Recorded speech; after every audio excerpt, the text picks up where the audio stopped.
नाशिक मनपा हद्दीत नाशिक पूर्व विभागात अतिक्रमण विभागाकडून आज दिनांक 16 जून 2025 रोजी वर नमूद केलेल्या परिसरात अतिक्रमण निर्मूलन पथकाने कारवाई केलेली आहे। कायदा व सुव्यवस्थेच्या दृष्टिकोनातून मनपाचा दैनंदिन पोलीस बंदोबस्तही तैनात करण्यात आलेला होता।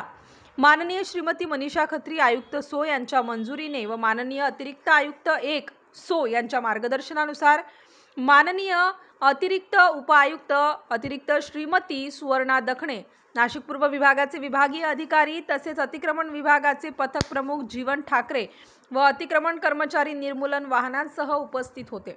तसेच नाशिक पूर्व व सातपूर विभागामार्फत विभागीय अधिकारी श्री राजाराम जाधव, पंचवटी विभागीय अधिकारी श्री मदन हरिश्चंद्र, नवीन नाशिक विभागीय अधिकारी श्रीमती जयश्री बेरागी व नाशिक रोड व नाशिक पश्चिम विभागीय अधिकारी यांच्या मार्गदर्शनाखाली कारवाई करण्यात आली। द्वारका सर्कल पासून ते अमरधाम रोड, शाही मार्ग, बागवानपुरा रोड तसेच सारडा सर्कल ते द्वारका सर्कल या परिसरात रस्त्यालगत अनधिकृत व्यवसाय करणाऱ्यांवर अतिक्रमण निर्मूलन पथकाने मोहीम राबवून 55 टप्प्यांवर कारवाई केली।